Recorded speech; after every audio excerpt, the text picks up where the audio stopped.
good morning, and welcome students, family, and friends. Welcome to our 2018 Cleveland STEP final session.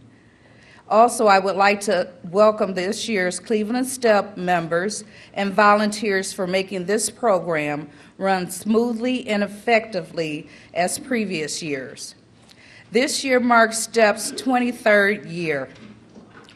Learning how to discover something new is a great adventure into a whole new world from students participating in Cleveland STEP program. Students had a chance to encounter valuable lessons from our highly trained and professionally skilled Cleveland Water and Northeast Ohio Sewer District employees and visit local companies around the Cleveland area. Opportunities can lead to stepping stones with new challenges and experience, and at Cleveland Water, we know how important it is to encourage our youth. That's why at the Cleveland STEP program has made it our mission to enhance the learning of 6th through 9th grade students in the Cleveland Water NEORSD service area. In addition to our tours, homework, writing assignments, and some hands-on demonstrations, each monthly sessions allow students to gain access to new learning experiences in the STEM careers.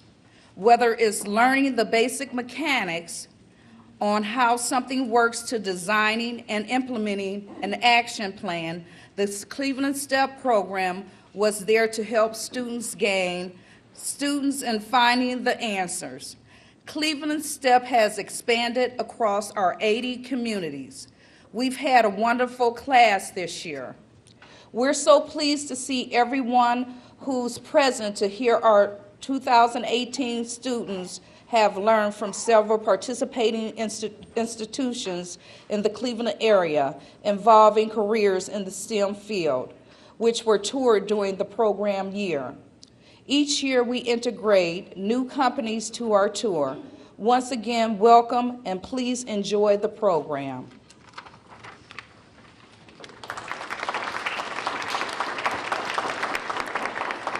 Next, we ask that our students go over into our cafeteria so they can assemble for their projects.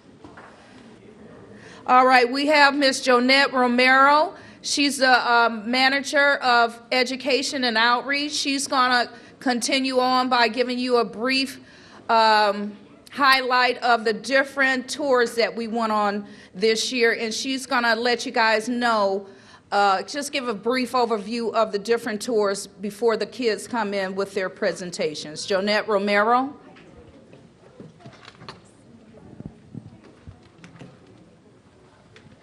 Thank you, Marcia. Welcome, everyone. Thank you for being here today. We are really excited that you all came out to see what your student did in the Cleveland STEP program this year. Marcia, are they going to filter in now? Yeah. They've gathered together in the cafeteria. They're going to process in, and then we'll bring each group forward. Now, I want to remind everyone that we are recruiting for our upcoming season. July 15th is our deadline to apply for the program that will begin in September. So if the students who were participating this year are interested in the program, please make sure that they fill out an application. And then if you know any other students who might be interested in the program and applying, please share that information with them. All the information is online on the Cleveland STEP website. The application can be downloaded, and you can fill it out and get into the program. So we do limit the amount of students that can participate in the program. So if you are interested, we encourage you to apply as soon as possible.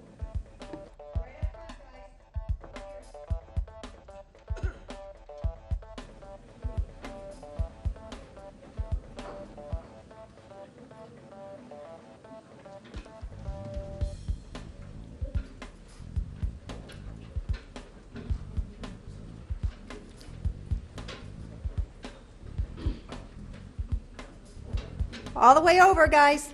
There's a whole row over here. File in. Sit with your group.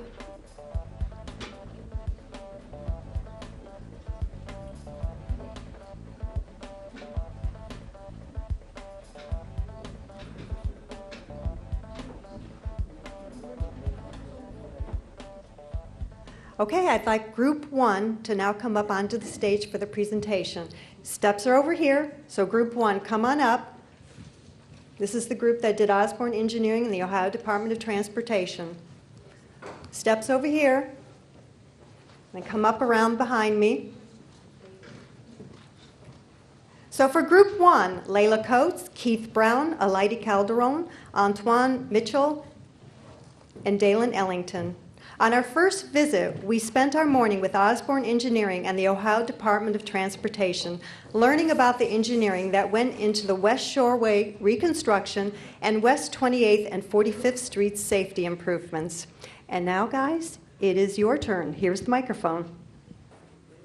Osborne Engineering by Keith Brown, Layla, Dalen, Antoine, and Marco. Personal experience. How this session interested us was by how they got to solve the problems from crossing roads, bridges, and many more projects. What we have learned from this session is that science is everything. Technology is spreading. Math helps us think creatively, and engineering solves problems. What Osborne Engineering does. Osborne Engineering designs innovative engineering solutions to help with problems. Different engineers that are in Osborne Engineering provide civil, mechanical, electrical, plumbing, and structural engineers for different services. This is important because Osborne helps make problems much easier, like the one they did to improve pedestrian crossings near the West 45th Street. How it affects people. It affects people because it gives people a place to walk or be protected by. It can also inspire people who don't know what they want to do when they grow up and being an engineer, or to challenge and educate them. How it relates to STEM. Osborne Engineering relates to STEM because they use the science to make the formula for the project they're rebuilding. Math to find the angles of bridges. Technology and engineering to find the project is going to work and help.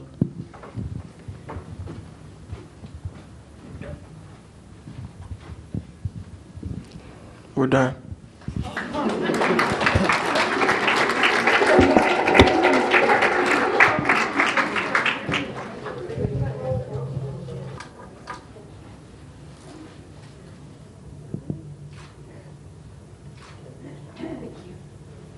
Thank you, Group 1.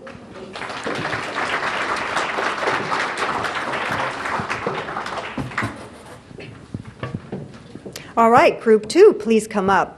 Thaleen Cedeno, Javier Hairston, Aiden Holt, Ethan Glod, and Gabrielle Williams. There are 3 main ingredients in paint: rocks, glue, and water. Scientists and chemists from Sherwin-Williams Research and Development showed our students how to make paint and color. What they do and why is it important? Sherwin-Williams makes paint out of pigments, extender, thickeners, water, koi cakes, and adds surfactants, deformers, laxer, and additives for performance. It is important because the paint both coats and protects the objects.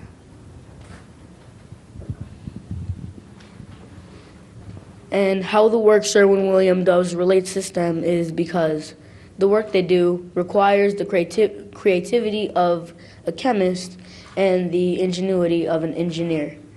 And to be able to have a job at Sherwin-Williams requires a degree in chemistry or engineering.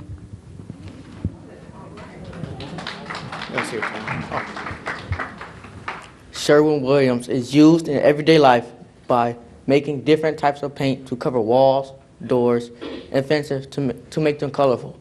They also make coatings to protect cars and their metal bodies. In conclusion, you can see Sherwin-Williams products everywhere. It doesn't only just mix paint. It's providing new ways to protect valuable personal, civic, and business assets, from houses to factories, automobiles to bridges, and keyboards to cabinets. I enjoyed how Sherwin-Williams gave demonstrations and hands-on activities. Based on these different activities, I learned that the three main components of paint involve the pigment, binder, and the solvent. When we made different paint designs on special white sheets, it motivated me to be creative with my designs. I loved how you could design anything without restrictions. My mind was able to run freely. The chemical engineering field introduced was very interesting because I liked discovering the different science fields and enhancing my knowledge about the natural world. In addition, in the future, I want to be a chemist. By looking at the science fields more intensely, it will help me understand the various standards presented in science.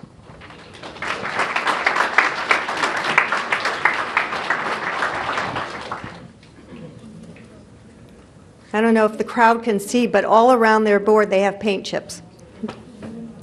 Sherwin-Williams, I assume. Group 3. And is this one somewhere we need to have something on the projector? No. Group 3, come on up. So we have Leah Coates, Chase Fulton, Evan Goetzen, Elijah Kundla, and Eric Smith. When we visited Cleveland State University, Washkowicz College of Engineering, our students learned about the different types of engineering and participated in an engineering design challenge. So here you go, guys.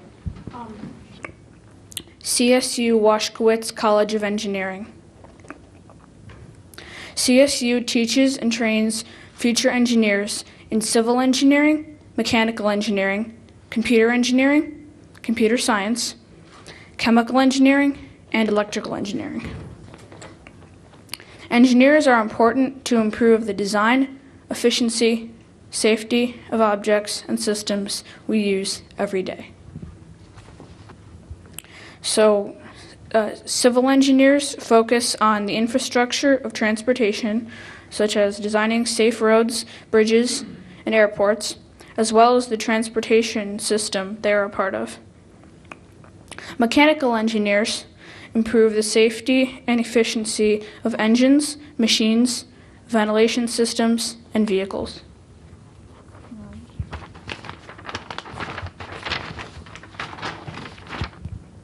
Chemical engineers help keep our environment safe through work on environmental controls and water treatment. Electrical engineers keep our power grid safe, efficient, and reliable, as well as design power controls, communication systems, and cell towers. Then I have just an example for how engineers contribute to life. I just have, a day in life. So engineers can just fact about everything you do, which is I have this little stat here for that. So, I don't know, let's say Monday morning. You wake up, you turn on the lights, which is thanks to electrical engineers for designing and maintaining the power grid. Use water, like brush teeth or use the bathroom or something, which is contributing to chemical engineers for cleaning and figuring out how to clean water. Drive to school or to work, and thank you for mechanical engineers for designing the vehicles to be safe and efficient. Thank you to computer engineers for designing the computers that control the transmission and brake systems. And then also thank your computer scientists for designing apps such as Google Maps or Waze to help avoid traffic jams. And then thanks to the civil engineers for designing the roads and bridges that you drive across every day. And that's just like, and I haven't even made to school yet, there's a whole lot of other things. And my personal experience at the CSU Washkowitz College of Engineering, we toured the engineering buildings on campus. We used what we learned that day to design a vehicle that carried a bottle full of pebbles down a ramp with obstacles to overcome, which is right here. This is just some styrofoam, duct tape, and a couple of popsicle sticks to add weight, and then the marbles were to go in this plastic bottle that's right here, and they would just go down the ramp. It has a couple obstacles. If you could get that. And then we also got to see where engineers are trained and how they perfect designs through testing, failure, redesign, and a circle of improvement to get products that are usable by your average consumer market. Does anyone want to say anything? To touch more on the activity we did, we had a 45-minute period to send something down a ramp, and we had to use scraps from what the CSU provided us with, and we had to build an object that would hold marbles that would go down a ramp while we had 45 minutes to do it, and the person that had no marbles come out or the least marbles had won. So, anyone else would like to talk?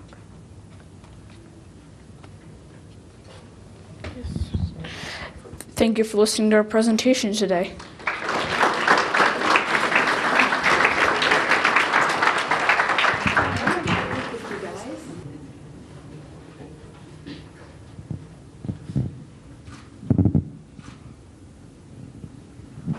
Okay, Group 4. Eleanor Ramos, Jace Griffin, Aaron Booker. Students went to the Global Center for Health Innovation for their next session.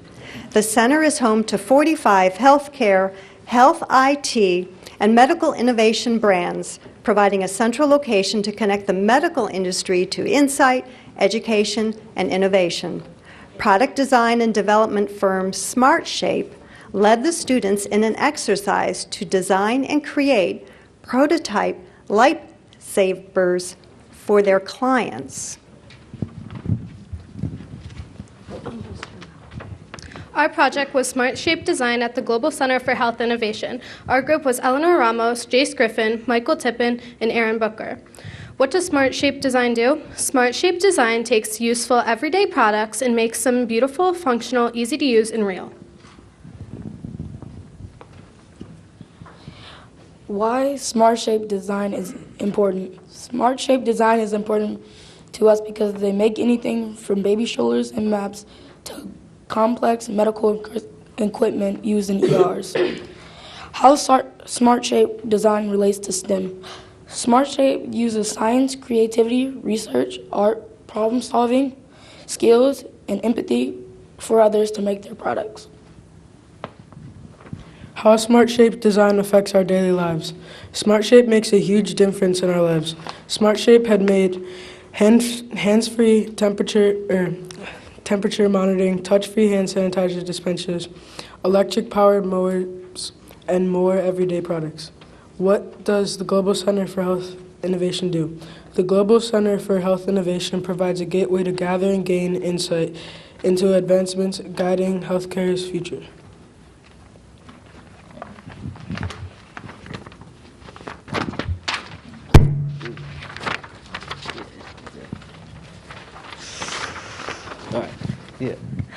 Why the Global Center for Health Innovation is important. The Global Center for Health Innovation is important because it connects the medical industry to insight, education, and innovation. How the Global Center for Health Innovation relates to STEM. The Global Center for Health Innovation connects 45 of the world's healthcare, health IT, and medical innovation brands in one location. How the Global Center for Health Innovation affects our daily lives. The Global Center for Health Innovation connects global healthcare leaders to solve high-priority healthcare issues. Our experience with SmartShape Design at the Global Center for Health Innovation. When we were at the Global Center for Health Innovation, we made 3D model lightsabers. We used clay, foam, glue, duct tape, and many other materials to make the lightsabers. We had a lot of fun at the Global Center for Health Innovation. Thank you. Okay, I want to say one thing, though. You know, they didn't share with you who their clients were for this assignment. So I want you to go through each of you, name one of the clients that your groups had. This is the interesting part. Yoda. Yoda. Kylo Ren. Darth Vader. I also had Kylo Ren. So their clients were Star Wars characters. All right, get ready for a photo.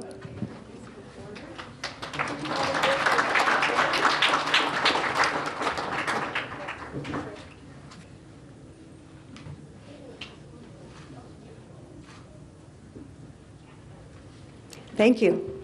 Group 5. Samaria Davis Hodges, Kennedy Turney, Giselle Cedinho, Quentin Bryant, Aidan Booker. The Building Performance and Sustainability team from Karpinski Engineering demonstrated ways energy efficiency is incorporated into engineering by rotating students through 5 activities covering insulation, dew point, heating, ventilation, and air conditioning, solar thermal heat, and electrical engineering elements.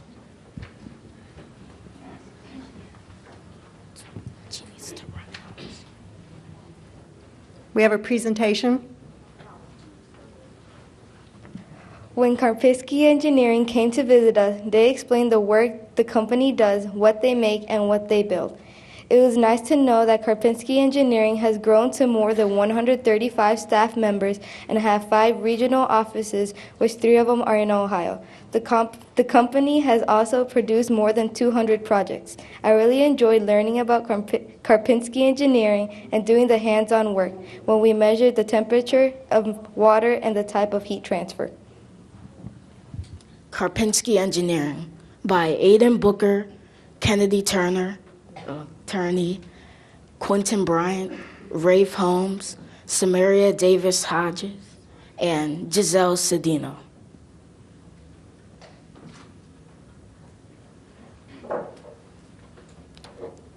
Joe Hofstetter, Director of Building Performance and Sustainability, explains the work of Karpinski Engineering. What does Karpinski Engineering do? Karpinski Engineering specializes in mechanical, engineering, plumbing, technology, civil, fire protection, commissioning, lighting, and building performance and sustainability. Karpinski Engineering are leaders in building information modeling, which stands for BIM. Karpinski constructs many things that we use each day, which is phones, lights, computers, cars, and many other accessories. Next slide.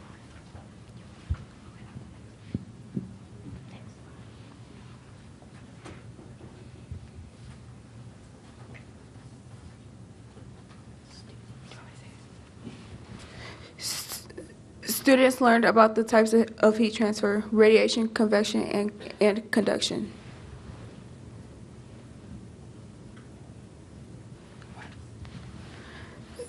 How does the work relate to STEM? Science, Karpinski engineers have to study and find different formulas to reach their goal. Technology engineers are constantly making new things about contribute to technology engineers are constantly making new things that contribute to technology. Examples are cars and phones. Engineering excels in many engineering categories like plumbing and electrical engineering. Math solves problems day after day. When Karpinski helps produce a new piece of technology, they use math.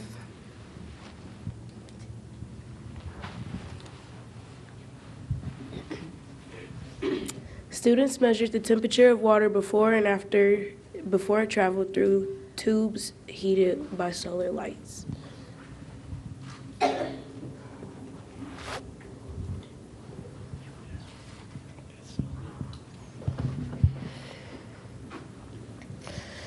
How the work Karpinski does affects everyday lives.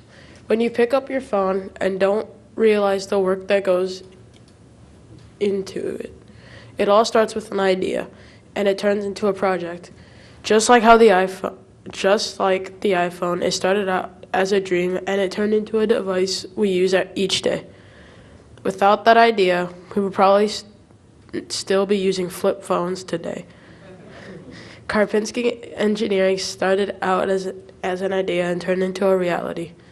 Now, Karpinski Engineering affects us each day by something as simple as pulling out your phone.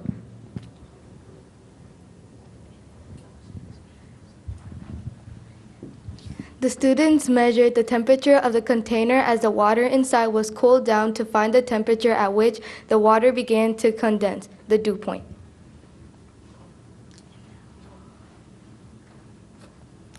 Now STEP students will share their experience from the field trip.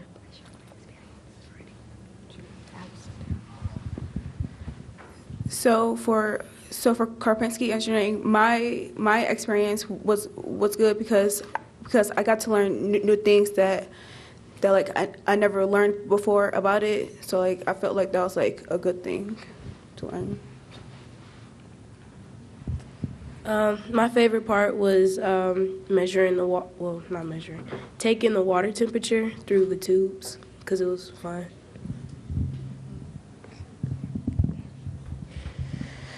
I felt like Karpinski Engineering coming here was a good experience for all the students because they helped with just learning the basic everyday things that we may not know about, like how they make lights, how they make buildings, how they program plumbing, and stuff like that.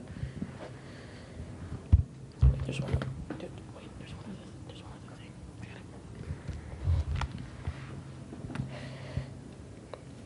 Karpinski has come up with an automatic temperature control, which automatically adjusts room temperature in relation to the relative humidity. Karpinski offers core services of engineering that are referred to as MEP, which stands for Mechanical, Electrical, Plumbing. The U.S.'s largest energy consumer is buildings, and luckily, Karpinski specializes in electricity. Since Karpinski is also the leader in sustainability, they've participated in many LEED, which stands for Leadership in Energy and Environmental Design projects. LEED is a rating system. It's developed by the USGBC, which stands for the United States Green Building Council, to evaluate the environmental performance of a building. The USGBC also uses LEED to evaluate market transformation between sustainable design. Karpinski also uses BTU, which stands for British Terminal Unit, to measure how much heat it takes to raise the temperature of 1 pound of water at around 39.2 degrees Fahrenheit, up by 1 degree. Even though this has British in the name, the US, Canada, and Caribbean use this system more than Britain. Karpinski also uses these lighting terms.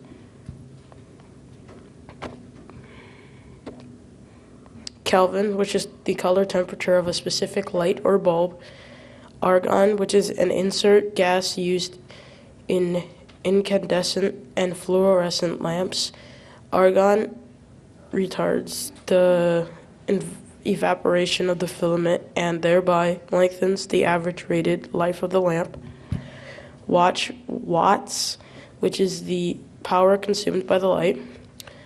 Ballast, which is an electrical device used with fluorescent and HID, which stands for high intensity discharge lamps, to supply sufficient voltage to start and operate the lamp, but then limit the current during operation.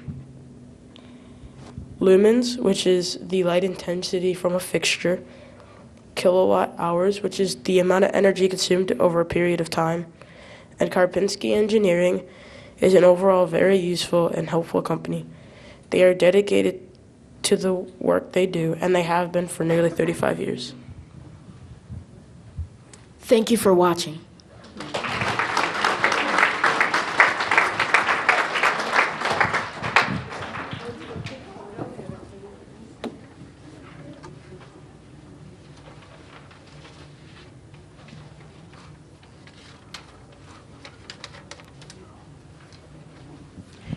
Thank you.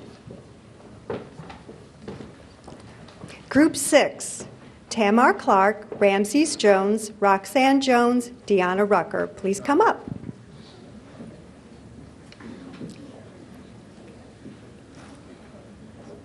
Students learned about the water treatment process during their session at the Cleveland Water Baldwin Water Treatment Plant. Students learned about key water quality tests, the amount of pressure needed for pumps to move water, and how water bills are calculated.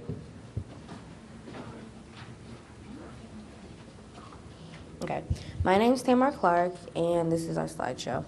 Did you know that the plant has 4 facilities, and these are the 4? The Kirtland Pump Station was started in 1968. The Fairmount Pump Station and the Baldwin Filter Plant, which was established in 1923. Meanwhile, the Baldwin Station was 1 year later in 1924.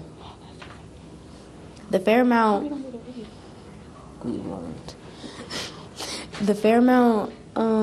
Residuals Handling Facility. Lastly, the Fairmount facility was founded in 1987.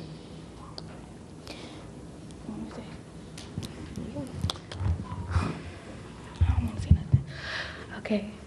So the water system has 3 worries. The 3 worries are the water supply, where we are getting the water from. The water treatment is how the water is being carried for and cleaned. The distributions is how the water is getting to the places it needs to be. What is Cleveland's main water source? Lake Erie is an important water and drinking source for Cleveland.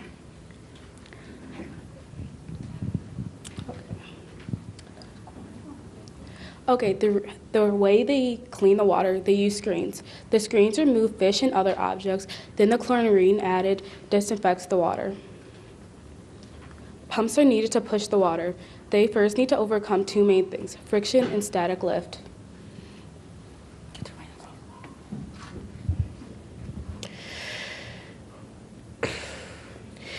If you want to push if you want to move the water from 5 miles, and there's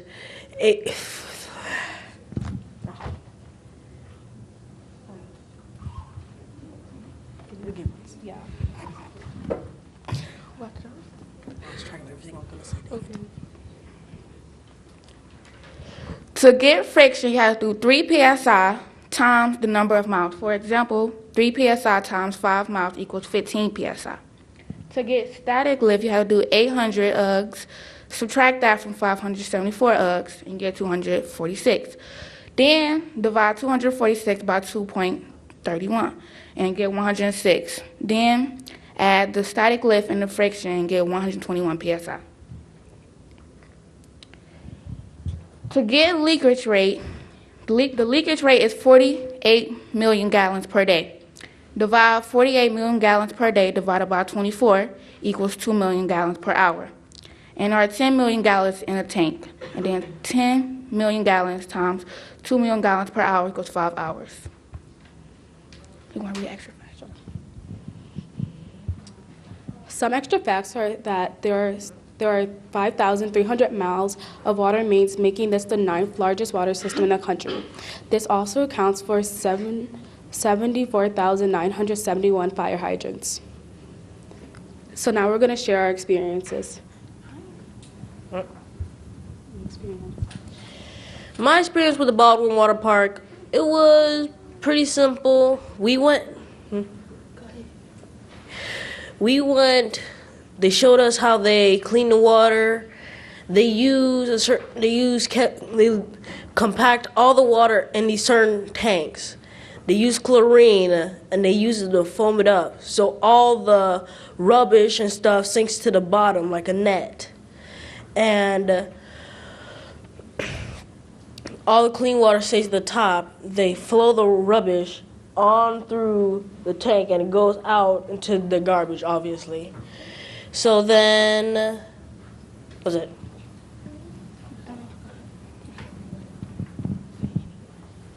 Are there any questions? So that's it. Thank you.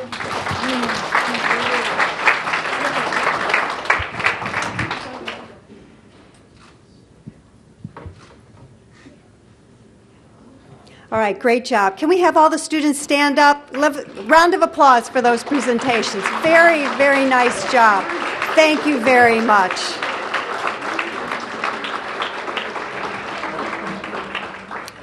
Marcia? Thank you, Jonette.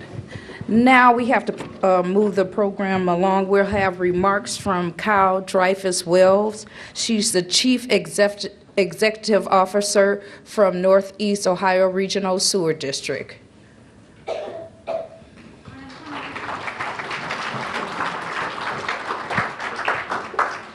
Good morning, everybody. Good morning. Thank you very much. You're welcome.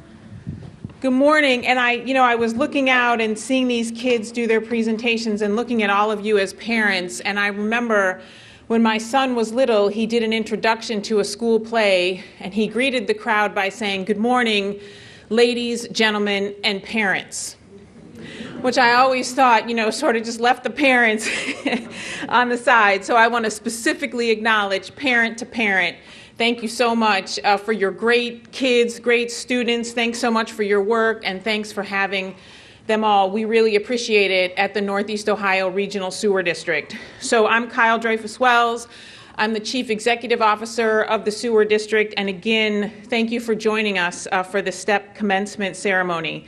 So I'm delighted to hear about this year's program, and as I said, I continue to be impressed by the great work that the kids did and all of you in terms of inspiring and educating children, youth in these STEM fields.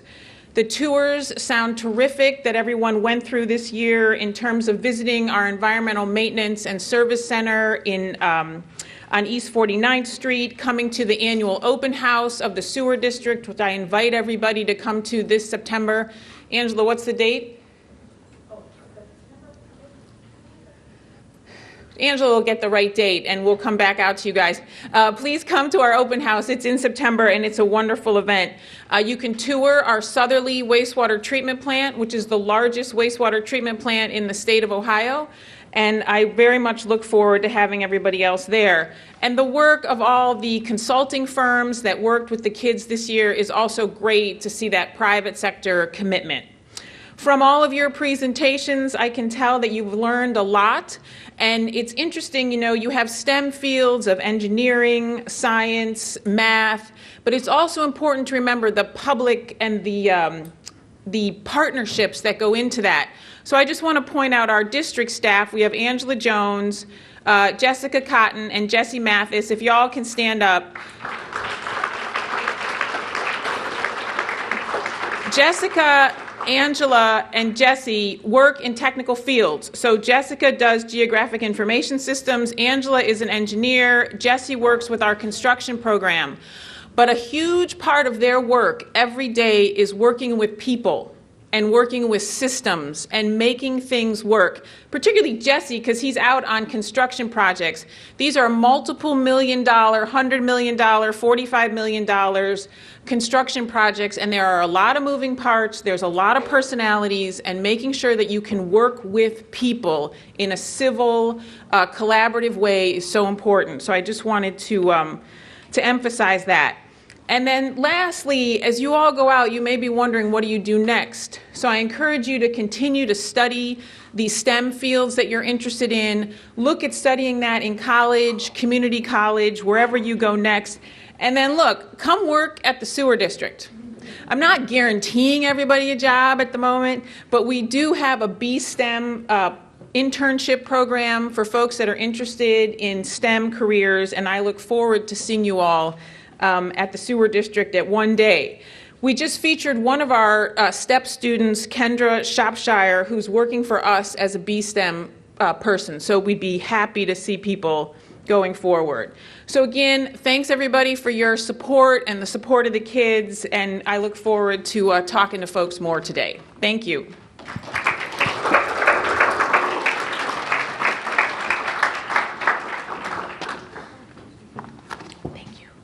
Thanks, Cal. Next, we have Alex Margavicius, Cleveland Waters Commissioner.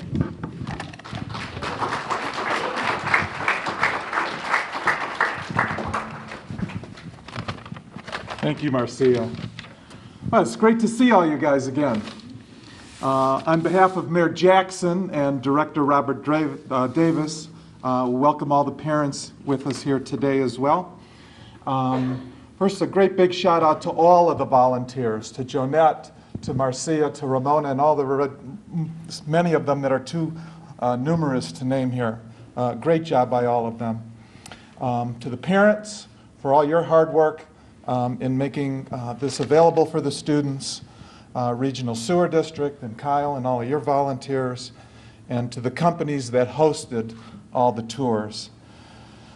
Congratulations to all you guys, you made it. You are to be commended. You gave up Saturdays, sometimes in the winter. A lot of kids, I'm sure, other kids were sleeping in, doing homework. You had to do your homework and do your science project with this. A lot of hard work. Hard work is a big, big key to success in life. And the fact that you sacrificed the way you did is a good sign for you going forward into the future. I've been involved for a few years now with the STEP program, and I got to say this was by far the best class that I've been involved with all these years. You were excellent. You were involved. Really. They were extremely involved. They were engaged. They were interested. They were asking great questions. And we're doing, you saw a little flavor of it, we're doing math problems up at the board. And going into this, I'm asking myself, am I going to get volunteers to come up and do this? There were no shortage of hands saying, yes, I'll come up and try and do that math problem. They did great. And they were doing real engineering problems. They were sizing pumps, sizing water towers, and calculating water bills that I bet they could probably do it better than most of the adults in the room at this point in time. It's great that you're considering doing a STEM career. It's a very competitive, hard world out there. And STEM jobs are some of the better jobs that exist out there. And I encourage you to do that. I myself, I told you a little bit a few weeks ago when we were together, that I'm a local Cleveland kid, grew up here, went to St. Ed's, went to Case Western Reserve, and took engineering there, and now have been here at the Water Department for 33 years. A long time. I encourage you to stick with trying out a STEM career. And if you do, and if you go to college, for example, and start out down a STEM career, there may be some times when it gets a little hard, okay? Maybe you're going to be struggling with that calculus class that you've got. Ask for help, stick with it, and hang in there, okay, is what I would encourage you to do. Don't quit at the first sign of adversity, but stay with it, okay? If and when you do, you'll have great pride in the success that you have in graduating in some sort of STEM career. Engineering jobs in particular, that's the one I'm most familiar with, are very interesting. I like to say in 33 years, I've not been bored one single day at work. Always interesting things to be involved with. The work in a STEM career can be extremely fulfilling and rewarding. What we do, for example, is bring clean drinking water to 1.4 million people in the region. That gives you great personal satisfaction in what you do in life. It's a pretty good paying job compared to a lot of other work out there. And it can be a lot of fun, too, in your job.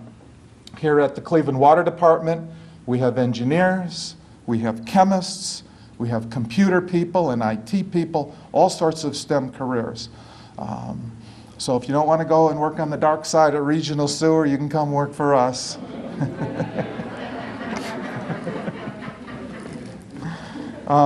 Even if you end up deciding that a STEM career is not for you, you want to go and do something else, having gone through this program is a good thing because you've learned more about yourself. So I do want to wish all of you the very best of luck as you go forward. We do have an open house 2 weeks from today, May 12th, at our Garrett Morgan Water Treatment Plant. Lots more interesting engineering and science things that you can check out there too, if you can. So again, best of luck to all of you guys. Job well done.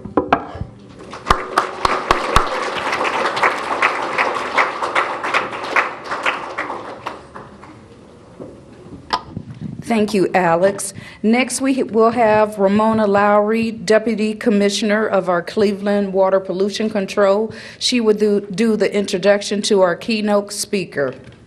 Ramona.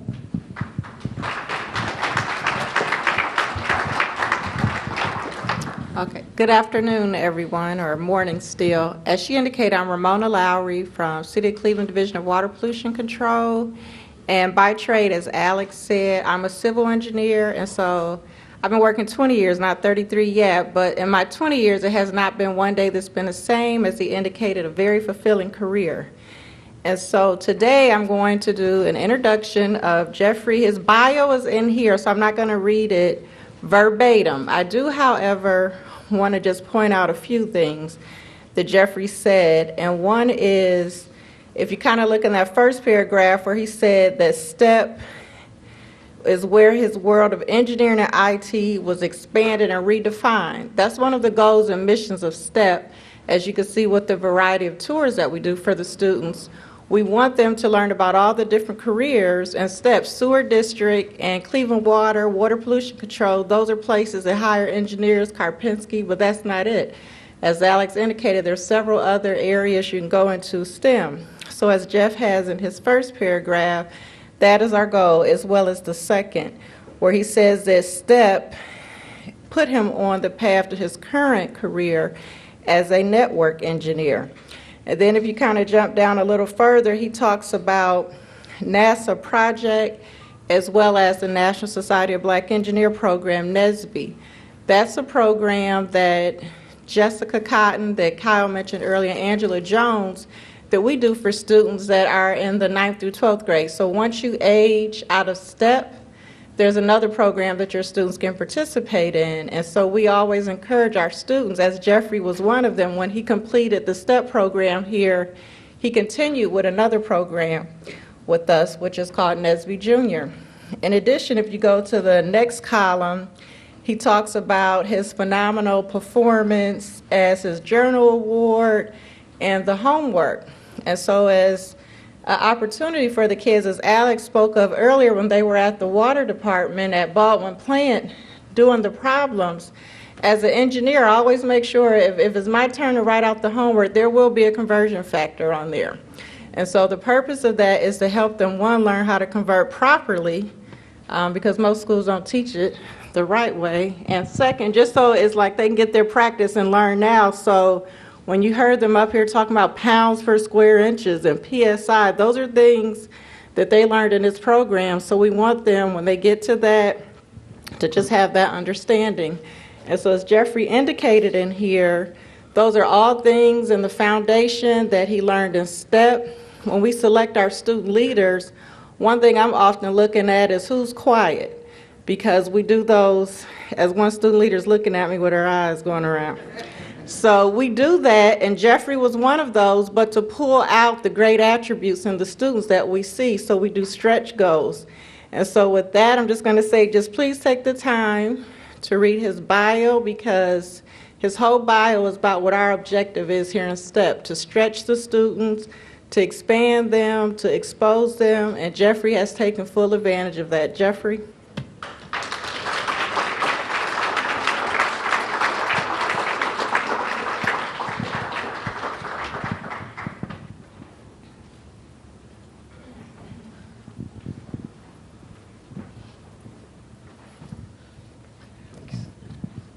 Good morning. How is everybody? Congratulations, class of 2018 STEP students. I'm sure this wasn't an easy path for you guys to get to the end of, all the Saturdays that you sacrificed, all the mornings.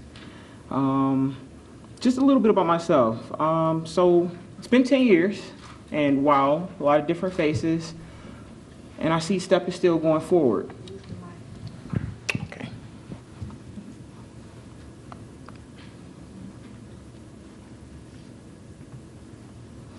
Like Ramona mentioned, there was plenty of opportunities on the STEP trips where you as the students got to experience STEM, science, technology, engineering, mathematics. And during my time here, when I was with STEP, for me to get on the path of IT, which I'm pursuing, there was a lot of trips that revealed to me questions as to why I wanted to do more with IT and networking. A couple of speakers mentioned how, how pretty much you guys have opportunities to come back and work for the city or work for a sewer and do not just management, but you could do technical stuff in STEM. One thing that stood out for me was when we went on one tour at one of the water treatment plants, the tour guide showed us how they were remotely able to control the machines, the pumps as far as cleaning the water and treating it. So, immediately upon seeing that, being a tech student, I'm like, wow, like that's amazing. Like this is before the time. This is before Facebook. This is before Instagram. Everything that we have before us now. So as a kid, when I couldn't get the answers to those questions, I took mental note. It was like, hey, figure out how this works or why this does this and how come a lot of people don't know about this. So through that journey of asking questions, logging them, doing individual research, I went ahead and did self-growth, and STEP led the way. But this is some of the things that STEP allowed me to do afterwards, once I graduated. In 2010, I graduated from STEP.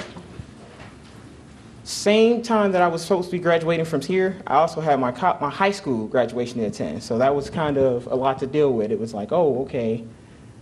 Hey, STEP graduation is on Friday. I think it was June 5th or something, 2010. And I was like, oh, well, I graduated from high school that day, so how do we do this? And everybody's like, hey, you only graduate from high school once. Go to high school graduation. We'll, let everybody know here that you won't be here. But, everybody will be thinking about you and praying for you and everything. What was happening behind the scenes, though, a month before that, was I filled out an application for Cleveland Public Power. They were recruiting for interns to join their apprentice program. They had an apprenticeship. They still do. And it was maybe 200 of us that got selected, and out of 200 of us, 10. It got narrowed down to 10, and I was one of 10 students that got to participate in the apprenticeship program in 2010. Some things that I learned, CPP showed me how to drive trucks, so they sent us the training and everything, learned how to properly use the equipment so that we can set the utility poles when there's an outage, people lose power. We know how to do all of that. We learned it all. They showed us how to set the poles. They showed us how to do the aerial work. We learned it from the ground up, of course. You don't just start running before you start walking. Safety was a big one. You're dealing with high voltage. Certain things you do in life is second nature, first nature. When you're learning something, it's new. It's something that you just don't do every day or you haven't practiced. So you have to make sure that you practice safety every day, or you not only might hurt yourself, but you might hurt someone else. Dealing with electrical, we learned how to cut the wire, make the connections, create the circuit in a sense, to power the many homes and businesses in Cleveland, different projects.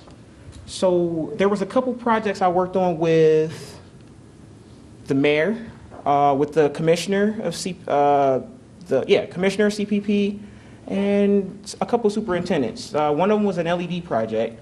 During this time, they were trying to educate the public in a sense, or share this information about LED technology. as far as how it's, it's new, modern, it's great, it's cost effective, it's green, it's not as a burden as like fluorescent or the regular incandescent light bulbs.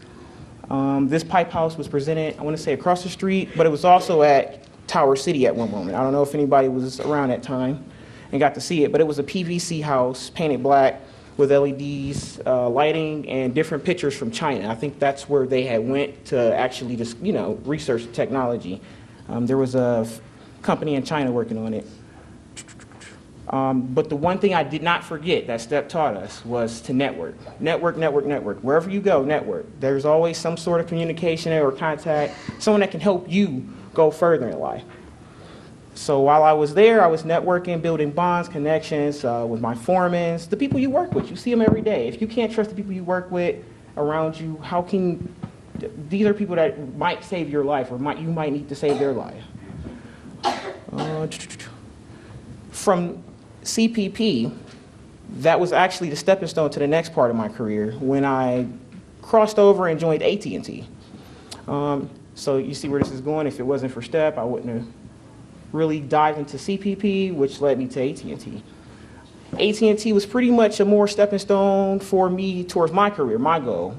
How can I further my path in IT networking? Like, what can I do to further grow myself that nobody else is already doing? That's when AT&T came in. I was a UVerse technician, so I'm not sure how many people have AT&T or have had it before, but when something breaks or when it's a new install, I was one of the guys that came out, read your order to you just to make sure everything was getting installed or what was being repaired. Went about the day. A couple things that AT&T showed me that I learned that allowed me to further progress in IT was wiring. So a lot of people don't take the time to just think. You turn the lights on, you turn the water on, wash your hands, you eat. You don't really think, okay, well, how am I doing this? How am I cooking my food? Where's the water coming from? Like when you're on your phones, how is all this information getting to my phone and back? All behind the scenes is all through the wire. It's all networking.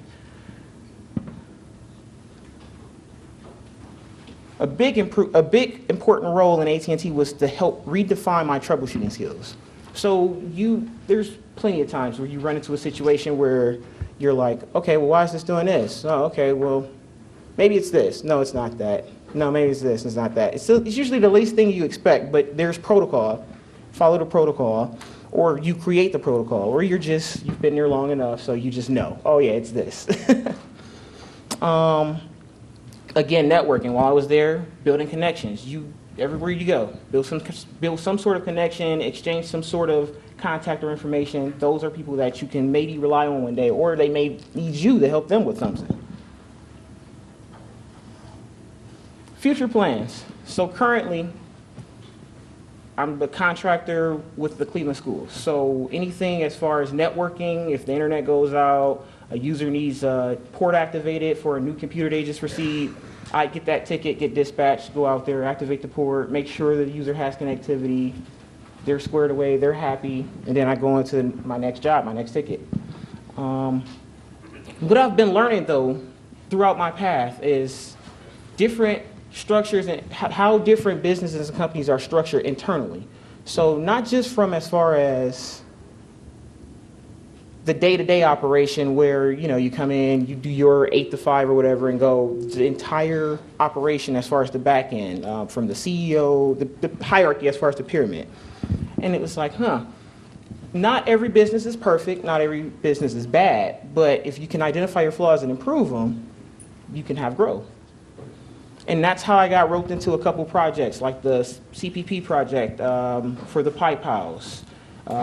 As far as like AT&T, we worked on a couple projects with some celebrities and other stuff.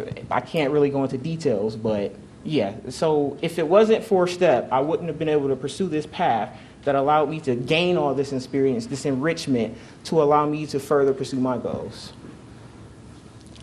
So what's next? What's my next goal? What can you guys do next after STEP? What's next? Does anybody have a plan? Anybody? Are you guys still high school, middle school? Is it still the same? Somebody say something? Middle school, high school. What are some of the fields that you guys are looking into going into? Go ahead. Electrical and chemical engineering. Okay. Go ahead. Okay. I'm looking at computer engineering because I love listening to computers and have these at Oh yeah. Self-education. You will continue. You should continue your educating yourself regardless. Don't stop here. Don't let college be the end. Don't let high school after you graduate be the end. Continue self-educating somehow, some way. It could be as simple as watching a YouTube video or just looking up something on Google. Any information that you didn't have before is self-education. I just want to let everybody know that. I think that was it. Yeah, that's it. Any questions for me?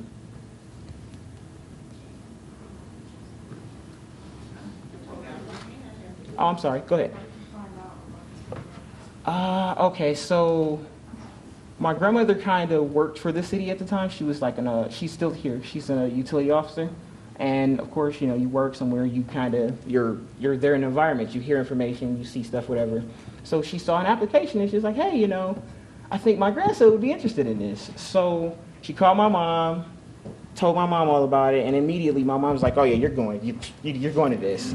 It's an opportunity, you don't want to waste it, you should go anyway. Even if you don't want to go, learn something.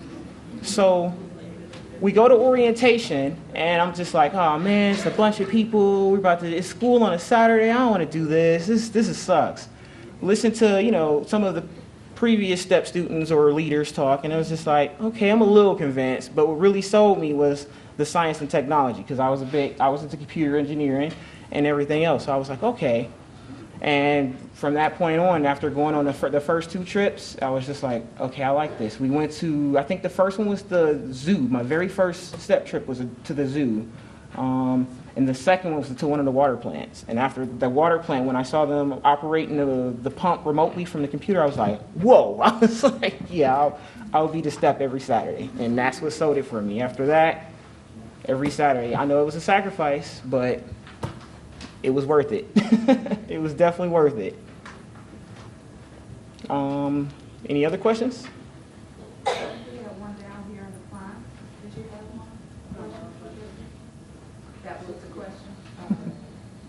Congratulations again. Don't let this be the end. Continue self-education.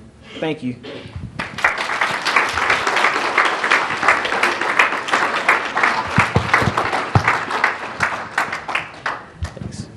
Thank you, Jeffrey. I remember Jeffrey coming in from his first time. I've been here that long myself, and I remember Jeffrey's first day and the last day. I've been here from the first to the last as well.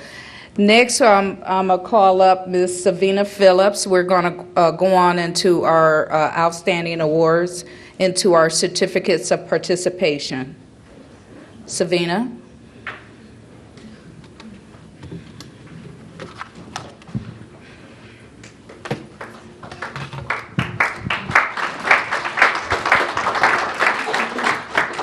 Good morning. Good morning. So this STEP season was amazing. It was my first year being a part of it, and I'm so glad to have met all you students and parents. So we are going to go ahead with our outstanding awards. The first award we're going to give, as our speaker said, there were leaders that spoke before, so we want to give an award to our student leader, Miss Megan Jones.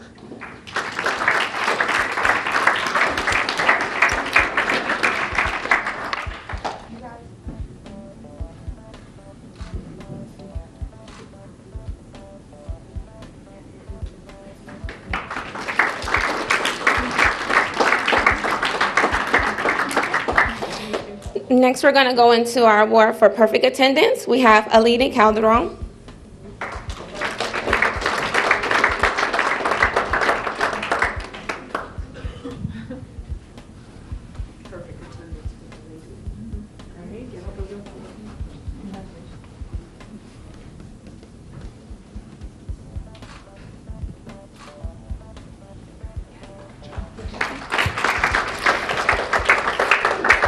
Giselle Cedinho.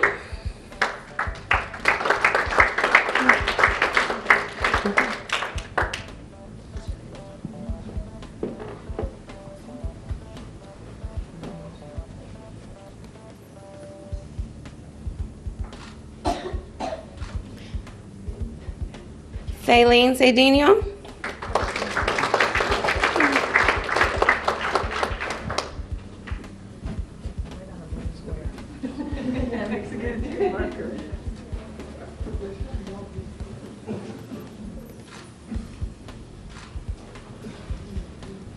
Samaria Davis Hodges.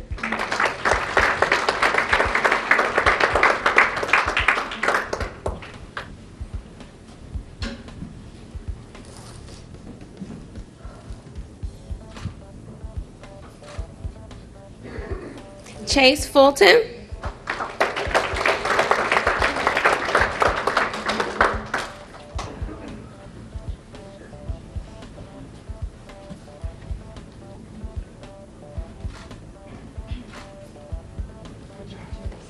Ethan Glaude.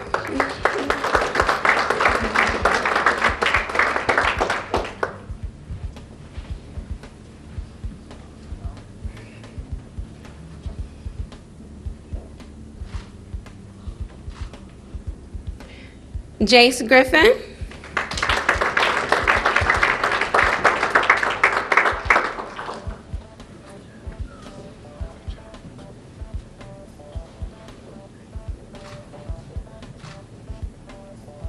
Javier Harrison.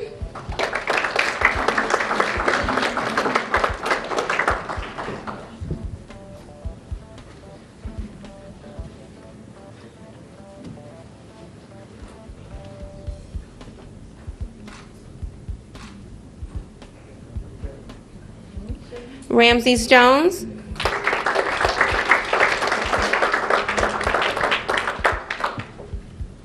Ramses left, but we will accept his award for him. Antoine Mitchell Jr.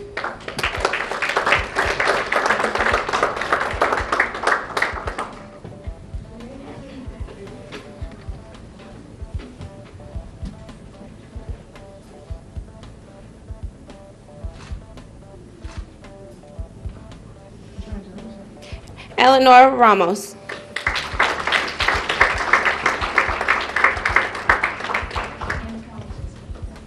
Ramses.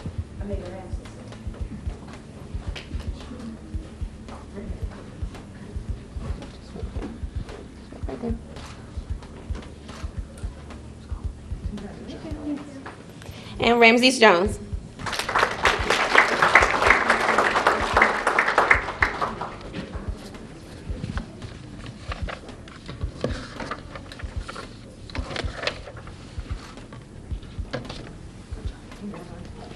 Next, we're going to go into our award for perfect 100% homework and journals. Alita Calderon.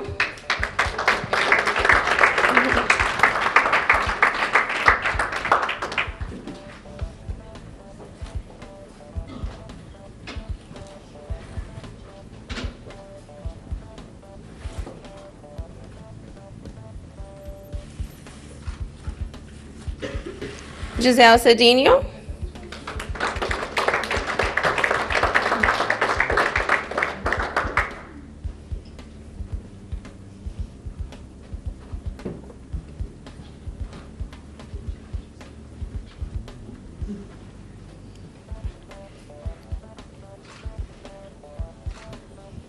Daylene Cedinho.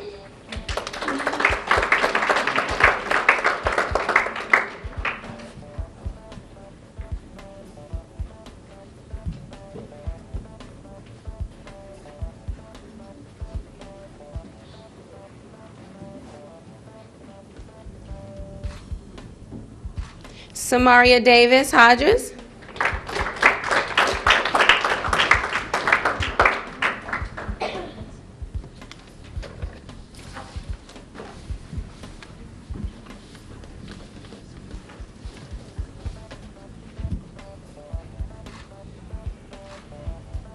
Ethan Glaude.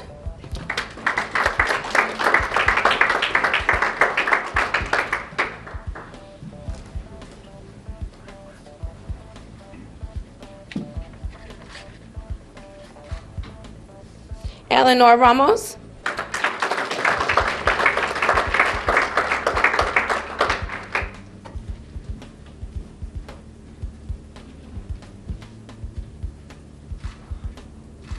Michael Tippin.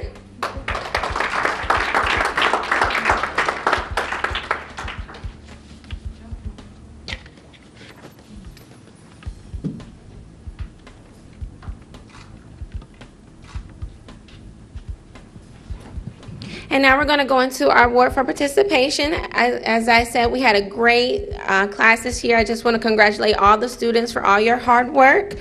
Can we have to the stage Titus Bates?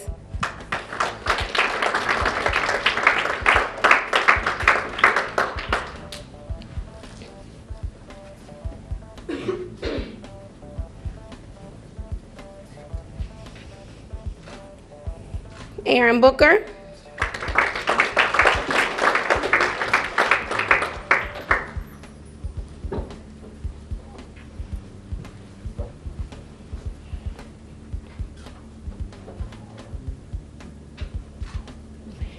Aiden Booker.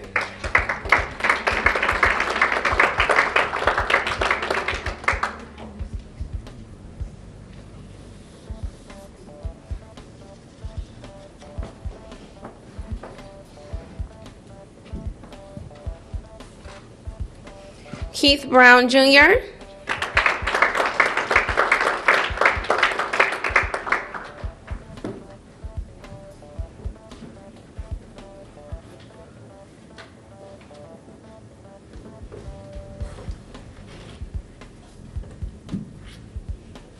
Quentin Bryant.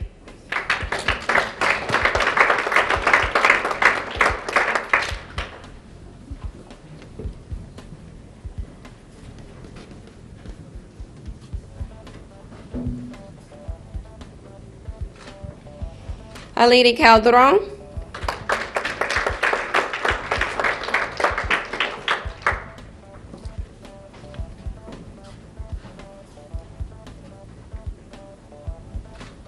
Giselle Cedinho.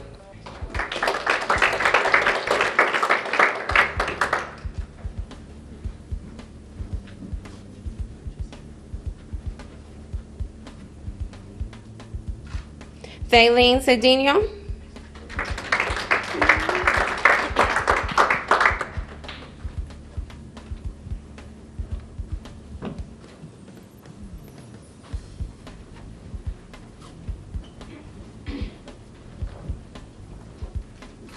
Tamar Clark.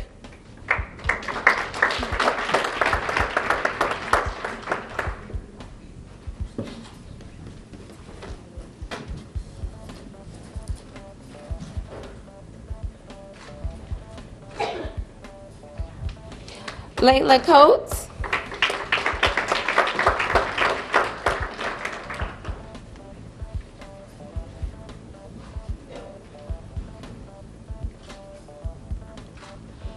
Leah Coates.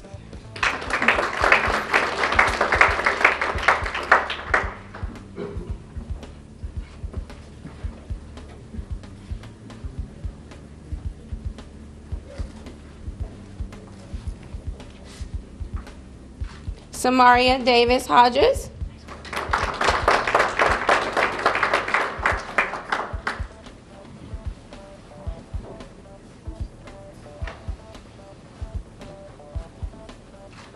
Dalen Ellington.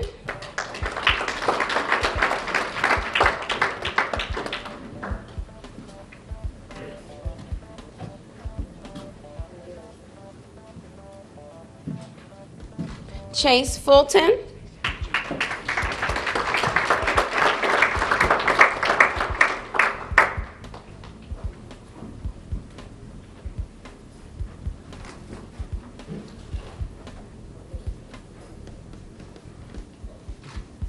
Ethan Glaude.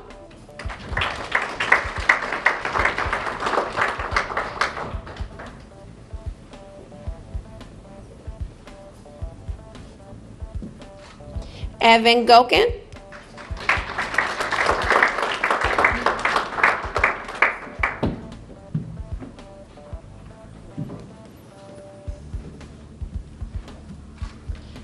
Jace Griffin.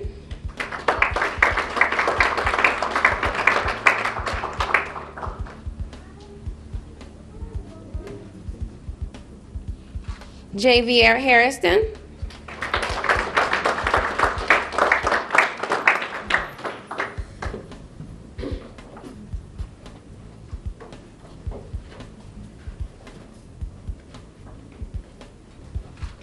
Aiden Holt.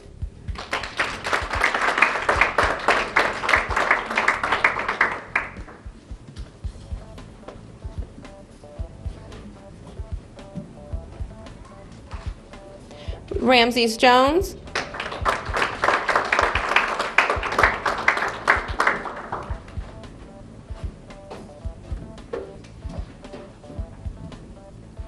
Roxanne Jones.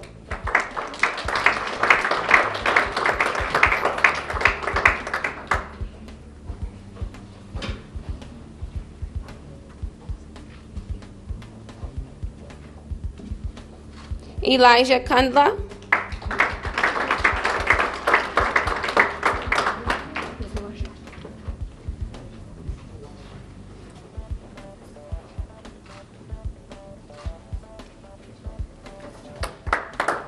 Antoine Mitchell Jr.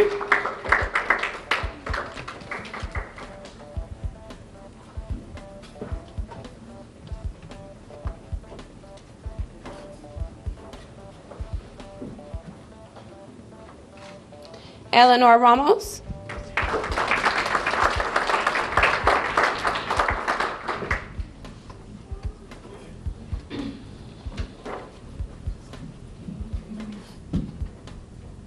Deanna Rucker.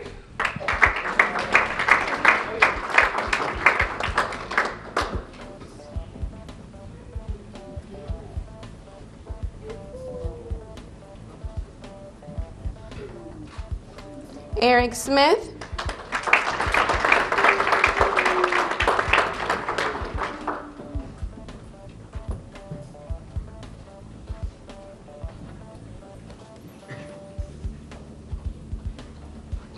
Michael Tippin.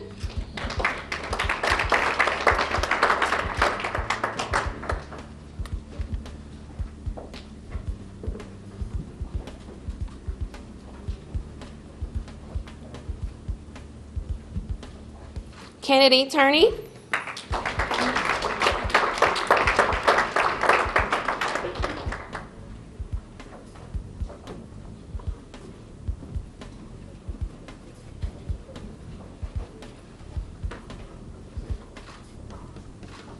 And last but not least, Gabriel Williams.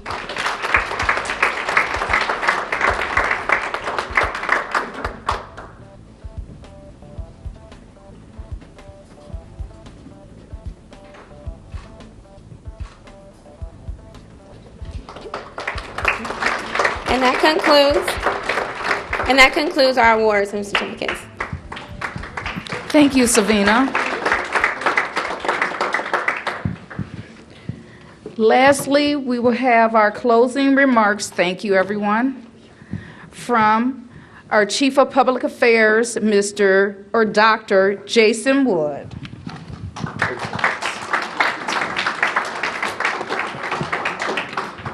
Thank you, Marcia. Thanks, everybody, for being here. Over the past 8 months, you've been exposed to some of the smartest people working in science, technology, engineering, and mathematics around Northeast Ohio, doing some of the most innovative and exciting things.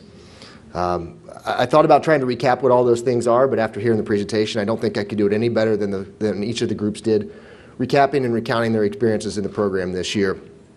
Now, this is where I would normally say I hope you had fun, I hope you learned something, but based on what I saw in those presentations, I know that you did learn something and you did have quite a bit of fun.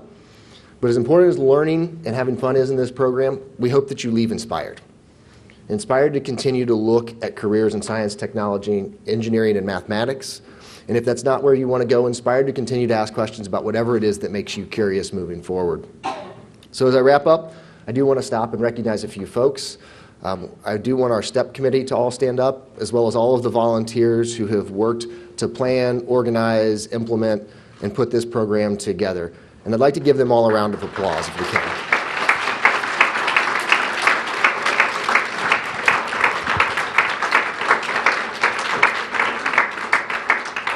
You may not know this group has been meeting and planning and organizing this program for more than a year in order to make it successful. So a lot of hard work has gone into that, and I think the next meeting to plan for next year's session starts in about a week and a half or 2 weeks, so we'll be right back to work on that. Finally, I want to thank all of you, all of the students and all of the parents who showed up on Saturdays for the last 8 months to participate in this program. You could have been out doing a lot of other things in a lot of other places, but you chose to be here and chose to have a productive and positive experience. I'm going to let you in on a little secret. I think our job here is to help you learn something and help you grow, but each and every one of you, and I think everybody on the program committee who's worked this year will agree, we've learned just as much from you as you have from us. As one side, where's the water treatment group? Raise your hand if you're on the water treatment group. Where are you guys? Group 6, water treatment group. All right, I've worked with Alex, Commissioner Margouches, for 7 years, and you may not get this about him. He gets excited about things. I've never seen him as excited about anything as he was when you guys started to explain the water treatment process in as much detail with as much accuracy as you did. He was so excited back there. I thought he was going to run up and give everybody a big hug. It's the most excited I've ever seen him. He might, yeah. I think he's definitely, if you've got an opportunity, this is where you might want to ask for that job because he might hire you on the spot. So in closing, to those of you who are aging out of the program or are going to be moving on from this, I think you've heard about a lot of good opportunities to continue to stay engaged with this topic, and we really do want to wish you the best of luck as you move forward in this. For those of you who have not aged out and are interested in continuing, we'll see you next year. So thank you all for participating, and have a wonderful, wonderful summer, and continue to learn and ask questions. Thank you.